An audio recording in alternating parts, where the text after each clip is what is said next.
Everyone, welcome back to my channel. तो दोस्तों, स्वागत है आप सबका हमारी चैनल पर, जहां हम बातें करते हैं फैशन, ब्यूटी, लाइफस्टाइल, पूजा पाठ से जुड़े हुए ऑल इन टॉपिक पर। मैं आपके साथ शेयर करती हूँ अपनी लाइफ का एक्सपीरियंस। तो फ्रेंड, जय श्री कृष्णा, राधे राधे। कैसे हैं आप सब?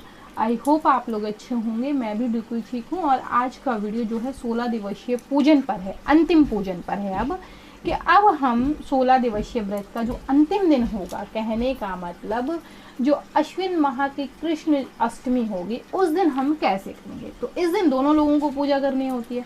कहने का मतलब जो 16 दिवसीय व्रत का पूजन संकल्प लिए वो भी, और जो सिर्फ प्रथम दिन का लेंगे वो भी। तो दोनों के लिए मैं विधि बता देती हूँ। इस दिन आपको सुबह उठकर दुर्वा लेकर किसी सरोवर में जल में स्नान करना है। दुर्वा को हाथ में यहाँ लेके 10 लोटे, यहाँ लेके 10 लोटे, कहने को तो पूरे 40 लोटे जल से स्नान किया जाता है। मतलब ये 16 दिवसीय वालों के लिए तो ये रोज नियम प्रतिदिन ही है। जो लोग अंतिम दिन कर रहे हैं, 16वें दिन कर रहे हैं, उनके लिए पूजा विधि है, और जो 16 दिवसीय वाले हैं उनके लिए भी है। आप स्नान करके मंदिर में आ जाएं।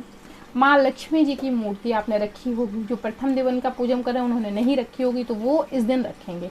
चौकी पर लाल रंग का वस्त्र बिछा के माँ लक्ष्मी का विग्रह ले लें या फिर उनकी फोटो ले लें, उसकी स्थापना करें। कलश की स्थापना नारियल के साथ। गणेश जी का पूजन सर्वप्रथम। गणेश जी का पूजन करके आप कलश का पूजन करके माँ लक्ष्मी की पूजा करें। और हाथी पर बैठ के माँ लक्ष्मी, जो लोग मटके बेचते हैं, दिए बेचते हैं, वहाँ मिलती है। तो मैंने दिखाई थी ये वीडियो में आप लोगों को पिछले साल।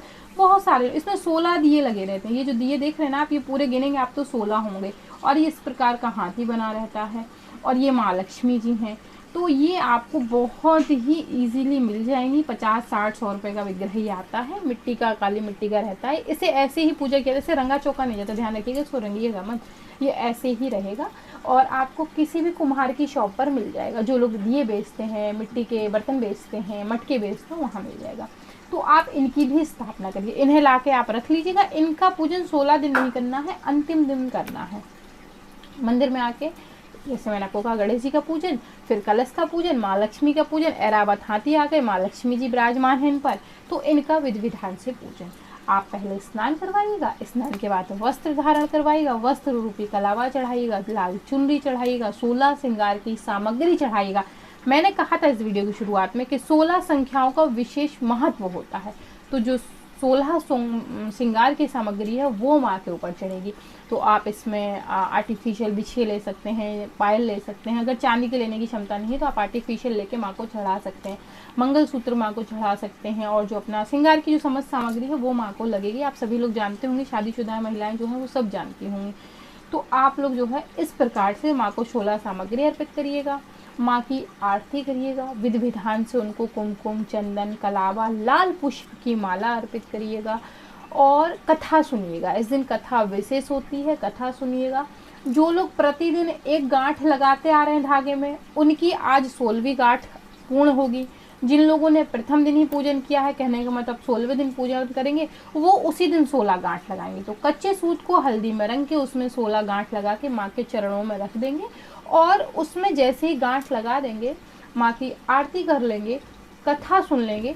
फिर एक जो है कहानी बोली जाती है। ये ना 16 बार बोली जाती है, एक बार नहीं, गिन के 16 बार बोली जाती है। तो क्या है, इसे कहते आमोती दामोती रानी पोला परपटान गाब मगर सेन राजा भम्बन बरुआ कहे कहानी, सुनो हे महालक्ष्मी देवी रानी, हमसे कहती तुमसे सुनती, 16 बोल की एक कहानी, आमोती दामोती। तो ये है इनकी कहानी। आपको इस प्रकार की किताब बाजार, हमारी किताब चूहे महाराज उड़ा गए हैं, ये किताब आपको बाजार में कहीं भी मिल जाएगी। पूजा की शॉप पर आपको ये पंसारी जो होते हैं ना, पूजा पंसारी, वहाँ मिल जाएगी। अगर वहाँ नहीं मिलती तो आप गूगल कर लीजिएगा, आपके यहाँ जहाँ पर भी गीता प्रेस का आउटलेट होगा। देखिए, गीता प्रेस की पुस्तक बहुत अच्छी होती है, तो आप गीता प्रेस के आउटलेट पर चले जाइएगा। ये किताब ना आती है, इस पर रेट नहीं मेंशन है, ये ना 25, 30, 50 रुपए के अंदर आ जाती है। तो किताब ले लीजिएगा, इसी में ये कहानी लिखी है जो मैंने आपको बताई। इसे 16 बार बोला जाता है। 16 प्रकार के पकवान बनाए जाते हैं। पकवान 2 चीज़ों के बनते हैं, 3 चीज़ों के। कहते हैं कि वो पूरा सुआ तैयार किया जाता है। तो कुछ बेसन के और कुछ बनते हैं आटे में, जैसे हम लोग गुलगुले बनाते हैं आटे में गुड़ का पानी मिला के, तो उसमें सूरज बनता है, चंद्रमा बनता है, मगरमच्छ बनते हैं, और माँ के लिए 16 प्रकार के गहने भी उसी से निर्मित किए जाते हैं, गोल गोल छल्ले टाइप के बनाया, और माँ को अगर ये जो दिए हैं ना इन्हीं में चढ़ाया जाता है उनको।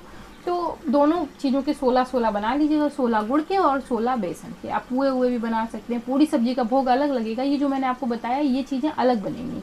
तो आप 16 प्रकार के व्यंजन बना लीजिएगा, किसी में गोल गोल ऐसे गोल बना लीजिएगा, लंबे लंबे बना लीजिएगा, गोल छल्लेदार बना लीजिएगा, 16 प्रकार के पकवान बना के माँ को चढ़ाइएगा। वो माँ को चढ़ते हैं, 16 प्रकार के व्यंजन बनते हैं, 16 सामग्री लगती है। उसके बाद जब आपकी पूजा पूर्ण हो जाए तो वो जो गढ़ा आपने बनाया है, 16 धागे गांठ लगाई है, उसे हाथ में जो है वो बांध लीजिएगा। कुछ महिलाएं पूरे साल बांध कर रखती हैं, तो अगर आपका पुराने पिछले साल का बंधा है तो आप उसे खोल के अलग रख लीजिएगा, विसर्जन कर दीजिएगा। नया जो है गढ़ा आपने बनाया है उसे बांध लीजिएगा। याद रखिएगा, जो एक दिन इस व्रत को करते हैं या जो 16 दिवसीय पूरा करते हैं, इन्हें 16 साल तक इस व्रत को करना ही करना होता है। मैंने अभी इस व्रत को जो है शुरू नहीं किया है, तो मैं अभी इसे करने के मूड में नहीं हूँ, क्योंकि मेरे बहुत सारे व्रत ऑलरेडी चल रहे हैं। उसमें से किसी व्रत का उद्यापन होगा तो मैं इस व्रत का संकल्प जो है वो लूँगी। इस व्रत को करने से माँ श्री लक्ष्मी की कृपा अपरंपार होती है, इतनी कृपा होती है। कहते हैं कि माँ जब खुद आपके घर में आती हैं तो खुद ही अपनी कृपा करके जाके मांगने की आवश्यकता नहीं पड़ती। और बड़े बड़े लोगों ने इनकी जो है वो पूजा की है, गांधारी हो गई, माँ कुंती हो गई, सब ने इनकी पूजा की। आप कथा पढ़िएगा, कहते हैं ऐरावत हाथी स्वर्ग से उतर के धरती लोक पर आए थे और पूजा करवाई थी, और साक्षी बने थे महालक्ष्मी व्रत के। ठीक है, अर्जुन ने खुद बुलाया था ऐरावत हाथी। तो इस प्रकार से जो इस व्रत को पूर्ण किया जाता है। अगले दिन 17वें दिन इस व्रत का पारण होगा। तो जो समस्त भोग की सामग्री है, आप भी व्रत रहेंगे। 17वें दिन सुबह स्नान आदि करके माँ को प्रणाम करके चौकी को हटाकर पंडित जी का दान निकालकर, बच्चों का प्रसाद निकालकर, जो आपकी मिट्टी का विग्रह है उसका विसर्जन करके आप अपने व्रत का पारण करेंगे। ऐसा नहीं कि आपने सब सामान रखा है आपने अपने व्रत का पारण कर लिया, ऐसे नहीं होगा। आप सुबह अगले दिन 17वें दिन उठकर माँ की आरती करके, माँ को दीपक दिखा के, आप चाहें तो माँ का जो है वो जाप कर सकते हैं, और इस बीच आप चाहें तो लक्ष्मी चालीसा पढ़ सकते हैं, लक्ष्मी जी की स्तुति कर सकते हैं, जो भी आप करना चाहें। और मैं तो ये कहूँगी कि आपको कुछ करने की आवश्यकता नहीं है, माँ का सिर्फ सच्चे मन से ध्यान करिए, माँ अपने में इतनी ही कृपा कर देती हैं, क्योंकि सच्चा मन होता है। ठीक है ना। तो आप इस प्रकार से 17वें दिन इस व्रत की, मैं आपको इसी में उद्यापन विधि बताती हूँ कि आपको अगले दिन क्या करना है। इसे उद्यापन विधि नहीं कहेंगे, इसे पारण कहेंगे, क्योंकि उद्यापन तो 16 साल बाद ही होता है। तो आपको कैसे करना है, आपको सुबह उठना है, चौकी को हल्का सा पहले हिला देना है, माँ लक्ष्मी की पुस्तक या फोटो या विग्रह जहाँ से आपने उठाया था उन्हें अपने स्थान पर रख देना है। मिट्टी का जो विग्रह है उसे विसर्जन के लिए निकाल देना है। कलश पर जो नारियल रखा है, संकल्प के नारियल को फोड़ा नहीं जाता है, तो जो संकल्प का नारियल है उसका विसर्जन होगा। जो घड़े में जल रखा है आपने, कलश में जो जल रखा है वो आप घर के गमलों में डाल दीजिए, घर में छिड़काव कर दीजिए, वास्तु दोष ठीक हो जाता है। सुपारी लौंग प्रसाद रूपी खुद ग्रहण कर लीजिए। कमल गट्टे वगैरह आपने डाले हैं या आपने सुपारी डाली है तो वो आप गमले में छोड़ दीजिए, वो भूमि में विलीन हो जाएंगे। बकाए के आपकी जो लक्ष्मी जी का नारियल है, जो मतलब इनका जो है, ये जो इनका और नारियल का विसर्जन होगा। ठीक है, तो इन्हें लाल रंग की चुन्नी में लपेटकर आप भूमि विसर्जन कर सकते हैं, जल विसर्जन कर सकते हैं, क्योंकि मिट्टी के हैं तो पानी में ही मिल जाएंगे। नारियल तो ऐसा होता है कि जो जानवर होते हैं वो स्वयं ही खा जाते हैं, तो आप उसको जल विसर्जन कर सकते हैं, कोई दिक्कत नहीं है। उसके बाद पंडित जी का दान, पंडित जी के दान में 16 श्रृंगार की सामग्री रख सकते हैं। वो सामग्री आप भी ले लीजिएगा प्रसाद के रूप में, थोड़ी सी दान कर दीजिएगा, और आप दान में कुछ दक्षिणा रख दीजिएगा। आपने जो प्रसाद बनाया वो रखिएगा, कुछ पैसे रख दीजिएगा। आप चाहें तो पंडित जी के लिए वस्त्र ले सकते हैं। तो इस प्रकार से पंडित जी का दान निकाल के समस्त सामग्री में से जो भोग है, आपके परिवारजन में जितने लोग हैं, वैसे तो 16 लोगों में वितरित करना चाहिए, लेकिन अगर 16 लोग नहीं इकट्ठे हो पा रहे कोई बात नहीं, आपके घर में जितने लोग हैं सबको प्रसाद खिलाकर, प्रसाद का वितरण करके, उसके बाद आप अपने व्रत का जो है वो पारण करिएगा। व्रत का पारण करने के लिए एक तुलसी का पत्ता, इलायची दाना आप अपने मुंह पे रखिएगा, उसको निगल लीजिएगा और आपके व्रत का जो है वो पारण हो जाएगा। तो इस प्रकार से इस व्रत की विधि है और पारण है। तो मैंने सब कुछ इसमें बता दिया। ये व्रत पारण कब होगा तो मैं आपको भी कैलेंडर में देख के बता देती हूँ। महालक्ष्मी ये जो है 10 तारीख को होगा, गुरुवार को, सितंबर में, ठीक है। ये अगस्त से शुरू होगा, सितंबर में जो है वो 10 तारीख को समाप्त होगा। तो मुझे लगता है इस बार तिथि की कुछ हानि है, अगर ऐसा रहेगा तो आप लोग देख लीजिएगा। 10 तारीख को फिलहाल इसका जो है वो आप अंतिम सोमवार पड़ेगा, 16वां सोमवार 10 तारीख को पड़ेगा, दिन गुरुवार को। और जो पहले दिन प्रथम दिन का कर रहे हैं, कहने मतलब 16 दिवसीय नहीं कर रहे, सिर्फ 1 दिवसीय कर रहे हैं, उनका भी 10 तारीख को ही होगा।